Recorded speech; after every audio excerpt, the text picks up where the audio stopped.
E eu quero convidar vocês, famílias benditas, a abrirem as Bíblias em Isaías, capítulo 61, o verso 9. Nós vamos começar por esse texto, Isaías 61, o verso 9. Isaías 61 é um texto muito, muito conhecido da igreja. Eu sei que essa é uma igreja bíblica, uma igreja que ama a palavra do Senhor, uma igreja que conhece a palavra do Senhor. E no verso 9 nós vamos ler então, para ser o ponto de partida dessa palavra. Diz assim: a sua posteridade será conhecida entre as nações, os seus descendentes no meio dos povos. Todos quantos os virem, os reconhecerão como família bendita do Senhor. Amém? Essa é uma palavra, meus irmãos. O profeta Isaías está falando da reconstrução de Jerusalém, do povo de Israel. Uma palavra que o próprio Senhor Jesus também declara ali na sinagoga: o Espírito do Senhor Deus está sobre mim. São palavras de restauração para um povo que naquele momento estava quebrado, destruído, derrotado, passando por um momento muito delicado na história, como ainda hoje nós acompanhamos através dos noticiários. Mas há uma promessa de restauração, há uma palavra de bênção.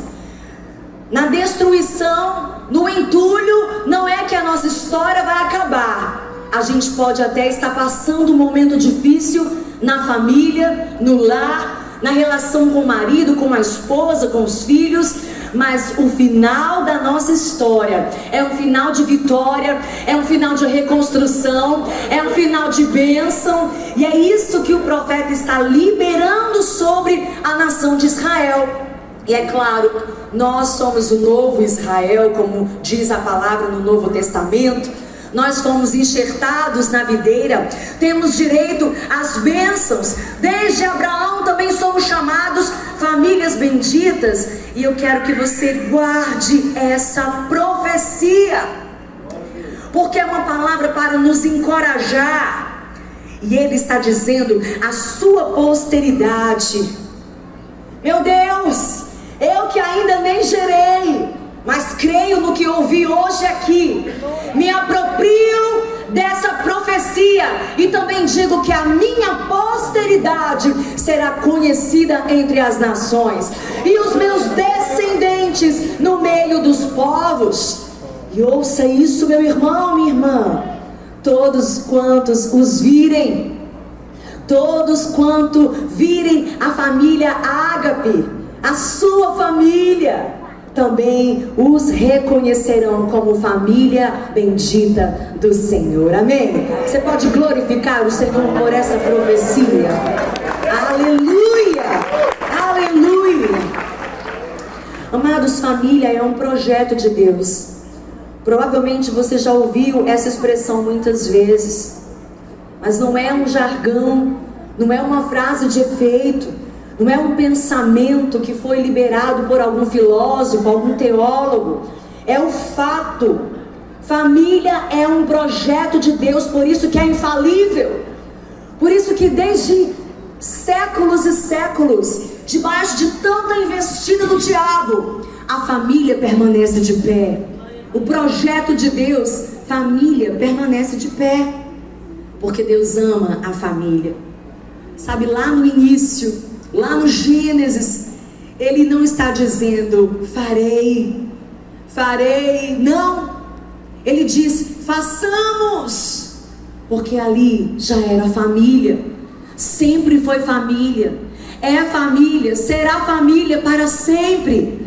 O Deus, como diz lá em João 3,16, que amou o mundo de tal maneira, que entregou o seu Filho unigênito, para que se tornasse agora o primogênito dentre muitos. É um Deus que é família e ama a família, e faz com que a estéril, o solitário, habite em família. Não é um Deus egoísta, solitário, mas é um Deus que compartilha. que sempre nos deu tudo e continuará compartilhando conosco as coisas celestiais, gloriosas, como também a palavra nos garante. Sabe, o desejo de Deus é que você, homem, pai de família, você, mulher, núcleo familiar, aqui em Araguaína, seja um modelo para a sociedade. Ali no Éden, Ele criou uma família para ser uma família exemplar, uma família modelar, uma família que fosse expressão de quem Ele, o Filho e o Espírito já eram.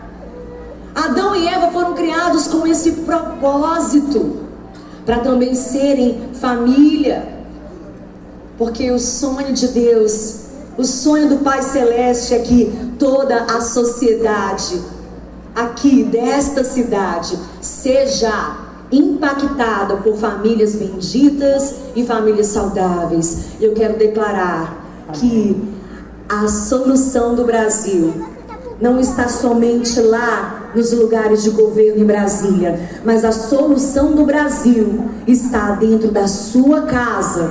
Uma vez que você entende essa palavra e sabe que o Senhor o tornou família bendita, família saudável para a glória do nome dele. Lá em Gênesis 12, uma palavra liberada para o nosso pai na fé, Abraão. Gênesis 12, 2, o verso diz: de ti farei uma grande nação, e te abençoarei, e te engrandecerei o nome, sê tu uma bênção. O verso seguinte ainda fala: abençoarei os que te abençoarem, e amaldiçoarei os que te amaldiçoarem. Em ti serão benditas todas as famílias da terra. Será que você pode profetizar, declarar sobre alguém do seu lado: você é bendito, você é bendita? Há uma promessa que foi liberada sobre você e você precisa abraçá-la. Mas o fato, irmãos, nós sabemos que o inimigo das nossas almas, o diabo, odeia o que Deus ama. Tudo o que Deus ama é odiado pelo diabo. E ele tem trabalhado desde sempre também, desde o Éden, naquela família que era uma família modelar, uma família exemplar, uma família chamada para ser referência para as demais, as que viriam após. Ali no jardim, na personificação da serpente, o diabo começa a trazer confusão. Você conhece a história. Chega ali sorrateiramente no Éden, colocando dúvida nos corações, fazendo com que a mulher e o homem se voltassem contra Deus. E a partir dessa palavra que foi acolhida por eles, dessa desobediência que foi feita por eles, então a maldição entrasse no lar. O diabo tem investido pesado contra as famílias, porque ele odeia o que Deus ama. É tão interessante, às vezes você se julga, você olha para a sua família, quem sabe você está aqui, colocou a melhor roupa, você fez a melhor maquiagem, está cantando todos os louvores, mas a sua realidade é uma realidade ainda muito aquém daquela que Jesus tem para você. E você se julga. Talvez você, marido, se julga, dizendo: eu sou o pior marido, não há jeito para mim. Como o apóstolo mesmo testemunhou de um comportamento que tinha, mas agora, por causa de um fato, de um marco na sua história, uma conversão também aconteceu. Eu quero dizer para você, homem, para você, mulher, que estamos todos no mesmo barco. Todos somos carentes e necessitados da misericórdia de Deus. Só somos família, só estamos aqui. Eu e meu marido só podemos ministrar hoje diante de você por causa da misericórdia de Deus que se renovou nessa manhã sobre nós. Não precisa você sair daqui desesperançado, acreditando nas mentiras do diabo que dizem que você nunca vai conseguir, que você nunca vai ser um marido fiel, você nunca vai ser uma mulher de honra, uma mulher sábia. Vocês talvez, pais, tenham tido dificuldade com seus filhos na criação, quanta ideologia, quanta cultura que vai invadindo a casa de vocês. E talvez chegam a pensar, nós nunca vamos alcançar esse nível de plenitude. Mas é tão interessante como a palavra de Deus não esconde as coisas. E os anti-exemplos estão aqui para nos consolarem também, para nos ensinarem e para nos consolarem, para nos confrontarem e para nos consolarem, nos dizendo: se eles conseguiram superar, vocês também vão conseguir superar. Se eles conseguiram vencer as debilidades, as dificuldades, a invasão de uma cultura contra Deus, vocês também vão conseguir, em nome de Jesus e no poder do Espírito Santo, vencer as ciladas do diabo nesta geração. Foi assim lá com Adão e Eva. Era tudo um jardim, tudo na mais perfeita paz e harmonia, mas eles caíram. Foi assim na casa de Abraão e Sara. Vê se você se identifica aí com alguma realidade bíblica. Quando, havendo uma promessa, a mulher coloca o carro na frente dos bois, toma uma decisão na frente do marido e então compromete a promessa, compromete a palavra, compromete a saúde do lar. E antes havia paz, antes havia acordo, antes Agar e Sara eram amigas, tinham comunhão, tinha honra, tinha submissão. Mas agora, por causa da precipitação de uma mulher, todo esse lar entra num caos. Mas nós vamos entender lá na frente que a história não termina assim.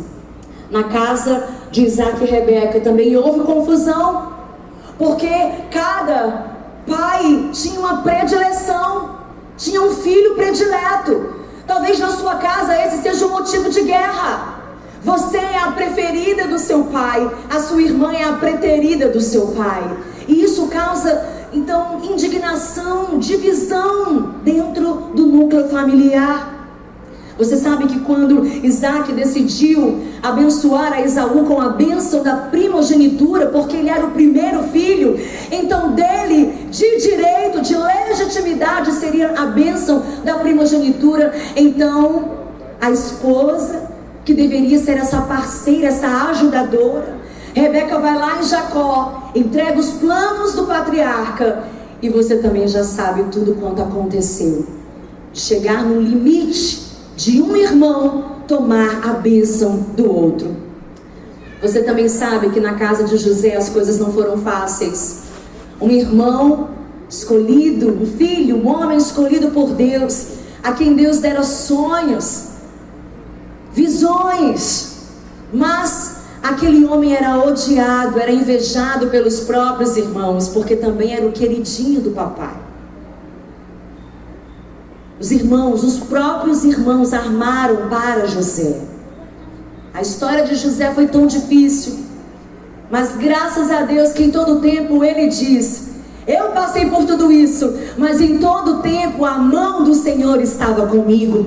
Em todo tempo o Senhor estava a me guardar. E no final da história ele diz: será que não foi para tudo isso? Para que eu pudesse abençoar vocês, que Deus permitiu que eu passasse por tudo que passei?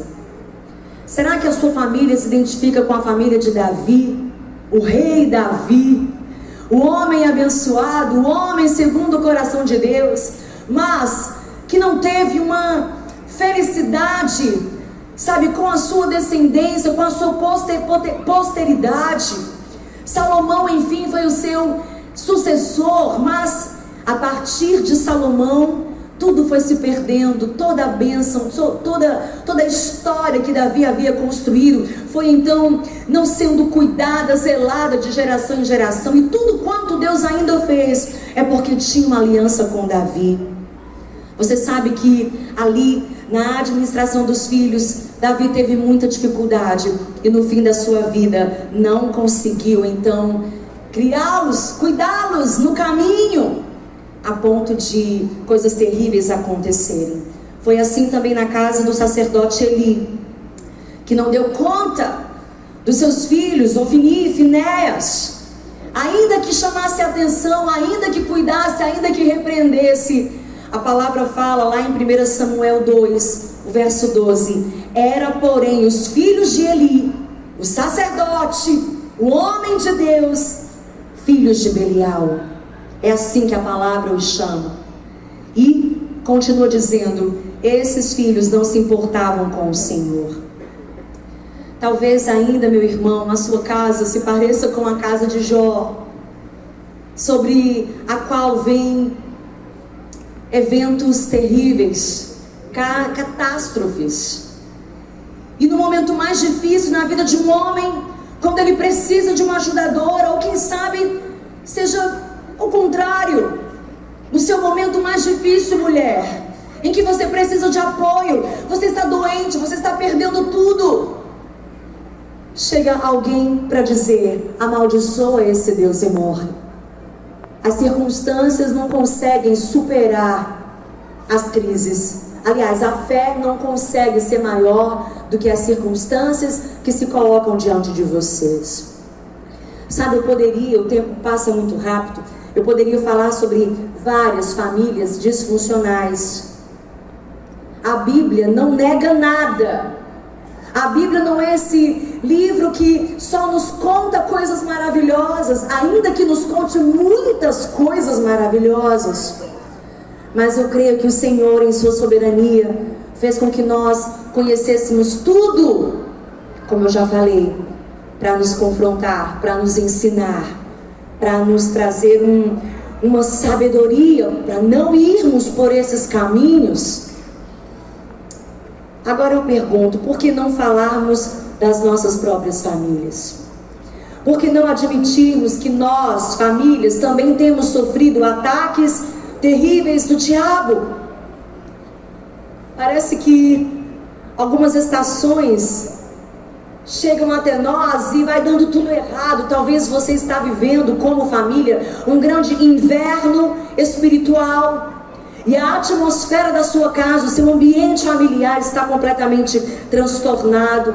Provavelmente aqui alguém hoje está debaixo dessa realidade. E é por isso que nós, famílias de Deus, famílias benditas, olha a promessa lá, olha como nós começamos essa palavra. Por isso que nós precisamos aumentar a vigilância sobre as nossas casas.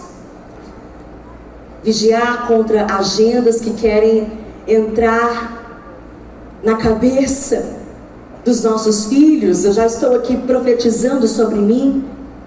Você precisa vigiar, nós precisamos vigiar, os casais precisam vigiar. E não é aquela vigilância de controle, mas é orar e vigiar, como a palavra tanto recomenda. Porque isso, na verdade, nada tem a ver com controle, mas é o atrair a bênção de Deus, o favor de Deus sobre as nossas famílias. Lá em 2 Timóteo, no capítulo 3, dos versos, na verdade, do 1 ao 5. Você sabe, Paulo já está se despedindo, ele sabe que a sua morte é breve, e ele está preparando o seu filho na fé. E então, nesse momento, em 2 Timóteo, no capítulo 3, Paulo está dizendo: Timóteo, nos últimos dias, os tempos serão terríveis. E ele começa então a elencar, a trazer várias características desse tempo que, creio eu, é hoje. A partir do verso 2, Paulo diz: Timóteo, os homens serão egoístas, avarentos, presunçosos, arrogantes, blasfemos, desobedientes aos pais. Você que é filho, está aqui, nem imagina quanta maldição isso pode atrair para a sua própria vida, porque o mandamento é: honra o teu pai, honra a tua mãe, para que te vá bem. Eu acredito que muita bênção que eu vivo hoje, até hoje, ainda que já seja casada há 22 anos, tem muito a ver com as minhas pequenas obediências dentro de casa, quando filha. Paulo está dizendo que esse tempo será terrível, porque os homens serão desobedientes aos pais, serão ingratos, serão ímpios, sem amor pela família. Olha o que o apóstolo Paulo está dizendo. Timóteo, uma sociedade está para se levantar, uma sociedade que é desobediente aos pais, que é ímpia, que é má, e que não tem amor pela família, irreconciliáveis. E ele continua falando até que chega a dizer: afaste-se desses também. Sabe, a gente fala muito sobre perdão, mas por que não pensarmos antes de agir? Porque você, marido, eu sei que nós temos crianças aqui, eu gostaria até de ir mais fundo com você, mas para bom entendedor a palavra basta. Por que não pensar antes? Por que não orar antes, vigiar mais, antes de entrar, de ver as coisas que você não deveria ver? Mulheres, por que não orar mais, não agir mais intencionalmente? Falar, sabe, de forma mais santa, mais sábia, para depois não ter que ir correndo atrás das palavras que já foram soltas ao vento. Nós precisamos viver mais intencionalmente. Pais em casa, ao assistirem a TV, serem intencionais. Ah, sim, existe uma censura, a gente já tem uma certa idade para ver determinada coisa, mas às vezes são coisas tão fúteis, são coisas tão tolas, são coisas tão bobas, que são tão contrárias ao que os princípios da palavra de Deus dizem para nós. E sabe o que nós fazemos? Dizemos aos nossos filhos para sair de sala, para que a gente se banqueteie com um banquete, com a comida de Nabucodonosor. É preciso ser mais vigilantes e termos mais cuidado com as pessoas que convivem conosco. Sabe, não são os apóstolos que podem falar: ai, a Ana Nóbrega é uma pessoa maravilhosa, doce, amável. Não. Quem pode falar quem eu verdadeiramente sou, que me conhece, quando eu não estou diante de câmera alguma ou de outras pessoas, quem sabe realmente tudo sobre mim é o meu marido. E muitas vezes ele já me confrontou por causa da minha dupla personalidade. Porque, tristemente, precisamos admitir, tem muitos crentes bipolares. É muito santo na igreja, é muito santo diante das pessoas. Tem muito marido que é um amor aqui na igreja, tem muita mulher que é uma santidade aqui na igreja.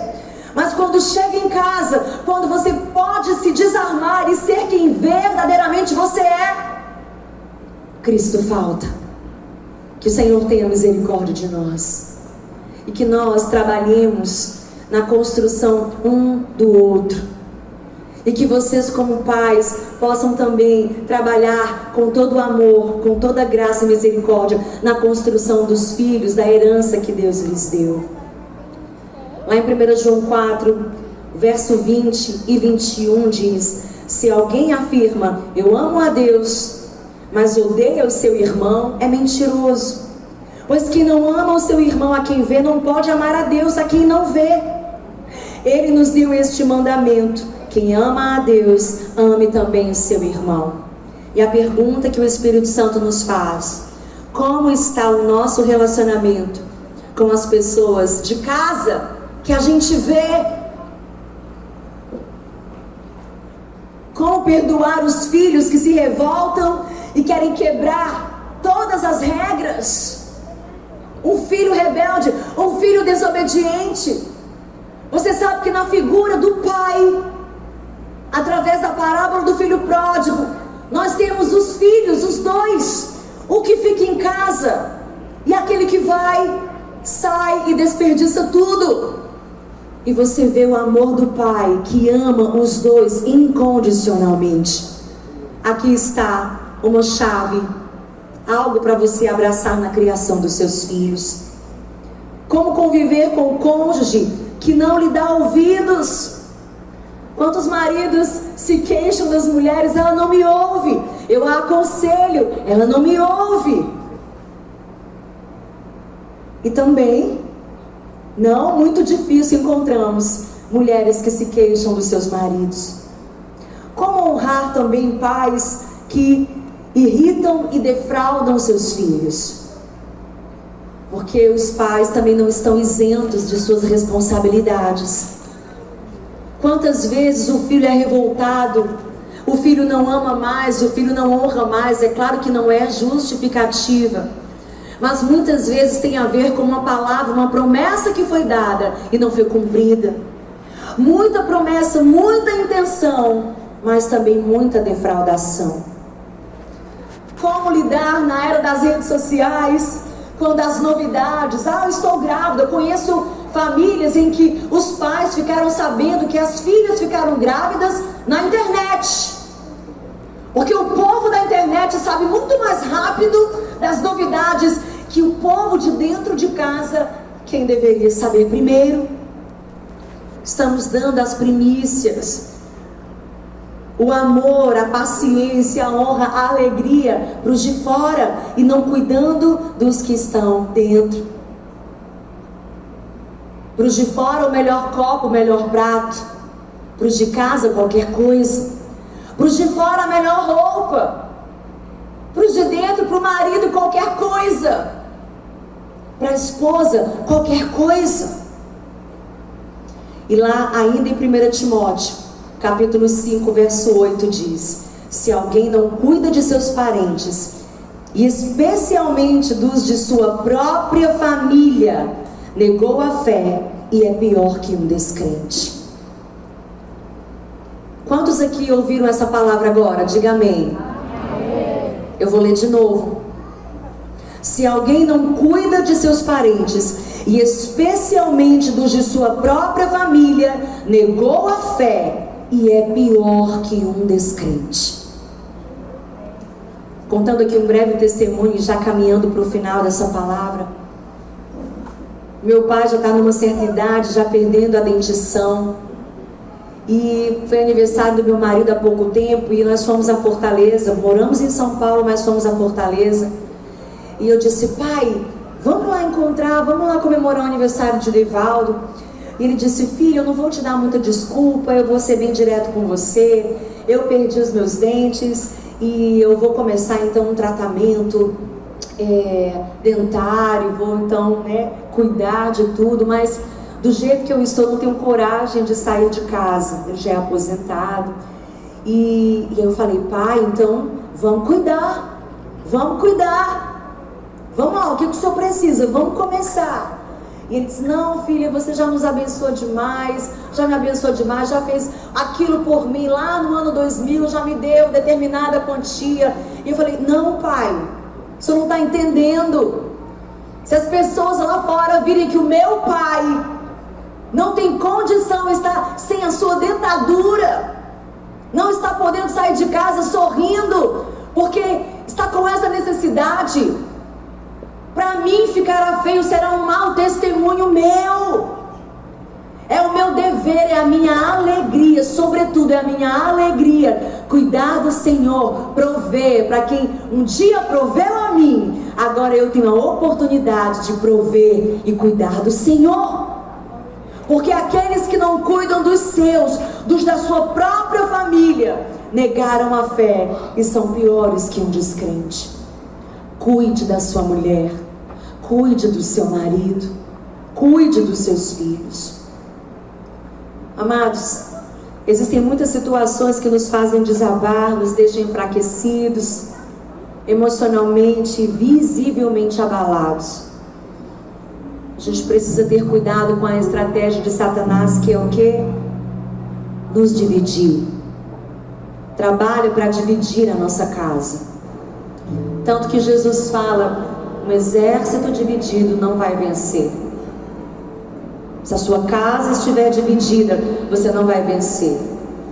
Se vocês pais não têm acordo com a educação dos filhos de vocês, então vocês vão perder o filho de vocês.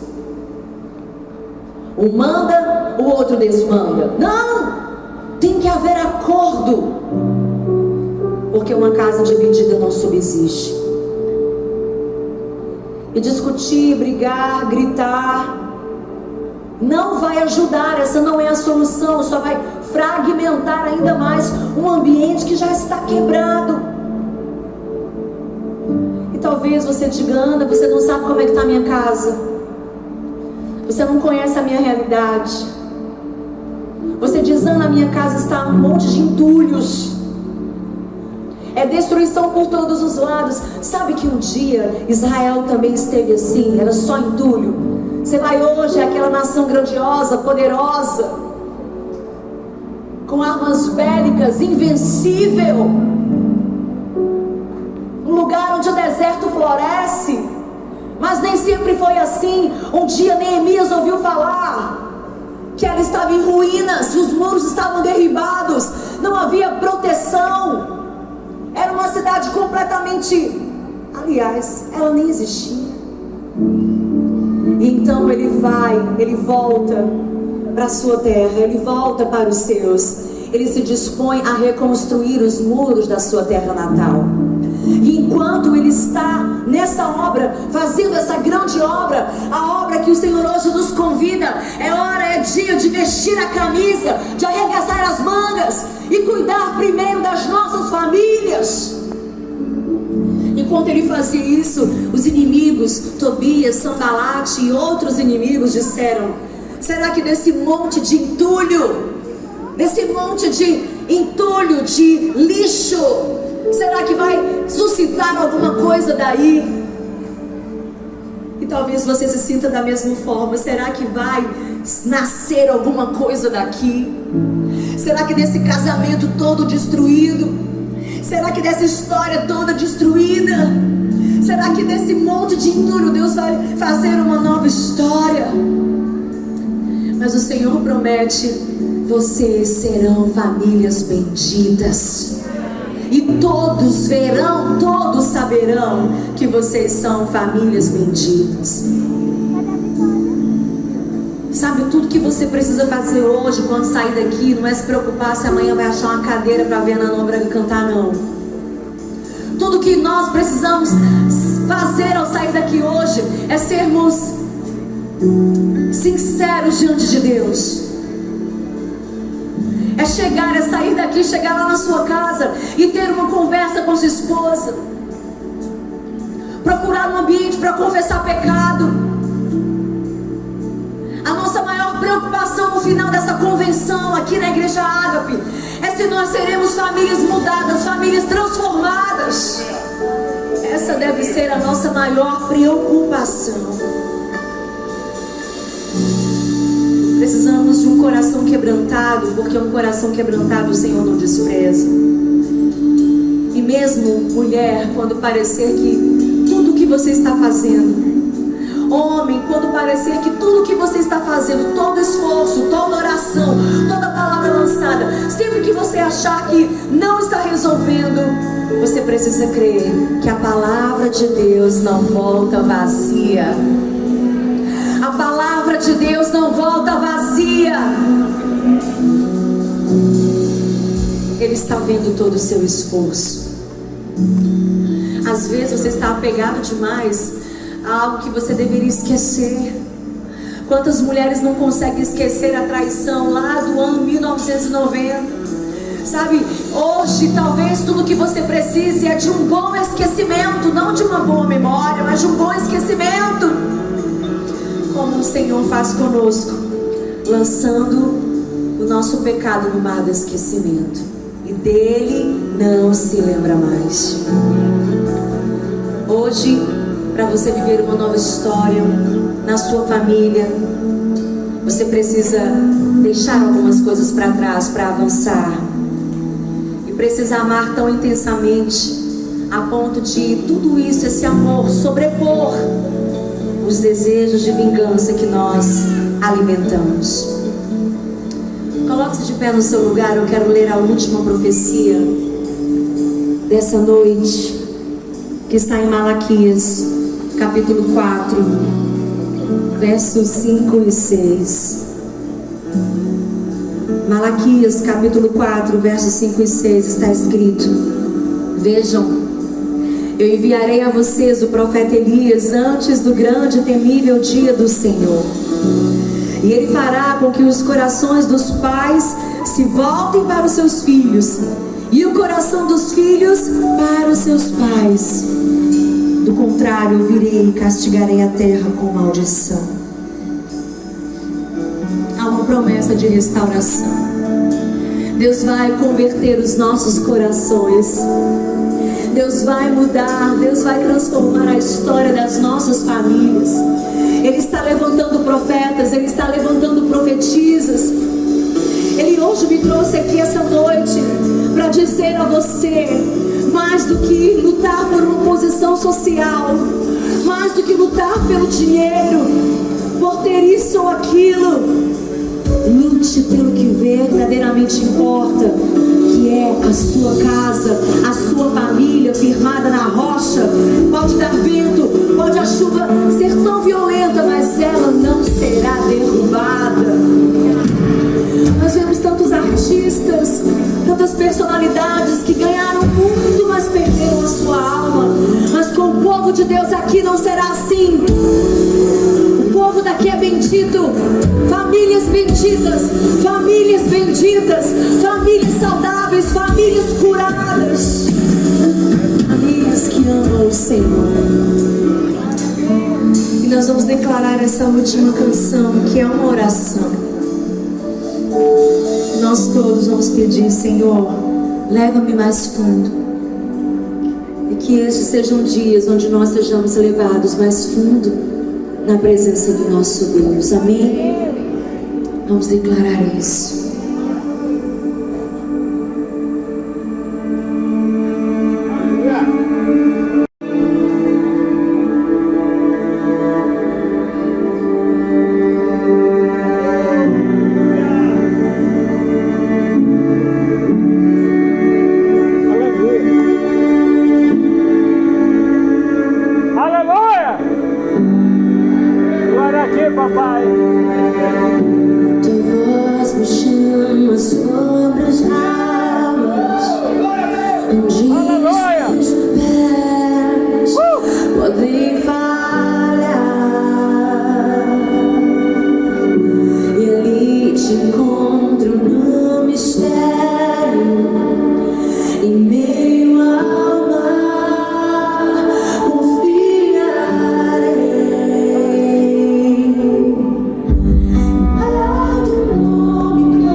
marido, esposa, querem vir diante do Senhor aqui.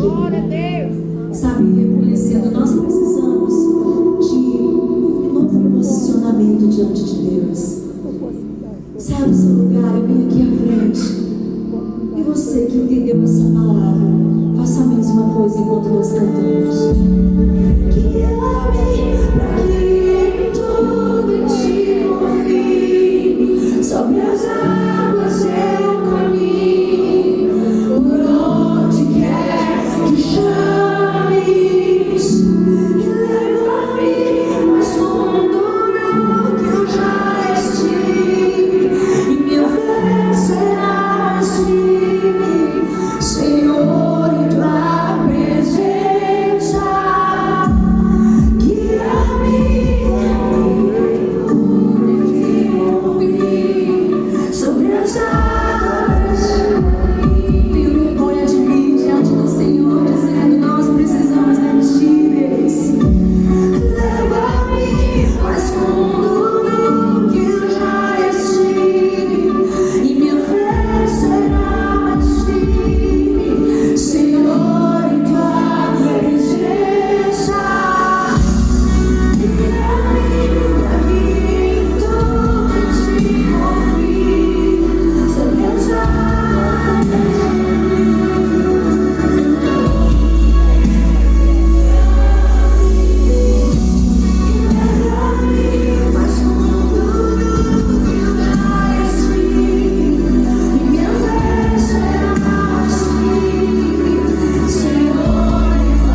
estão vivendo debaixo de tanta mentira, escondendo verdades de seus pais.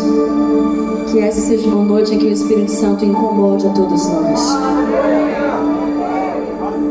Eu oro para que, a começar da minha vida, o Espírito Santo incomode-nos e possa tratar com os nossos corações. Se existe alguém aqui no pecado deliberado, na imoralidade sexual, ou tantos outros pecados que não aparecem, mas que acabam com o casamento mesmo assim. A desonra muitas vezes não se vê, a lascívia muitas vezes não se vê, o amor ao dinheiro muitas vezes não se vê, mas são pecados e destroem o matrimônio. Que o Senhor tenha misericórdia de nós e que amanhã você possa chegar aqui livre. Eu quero declarar liberdade sobre você, toda a liberdade do Espírito sobre a sua casa. E amanhã verdadeiramente estarmos aqui, sem do que nos envergonhar, manejando bem a palavra da verdade.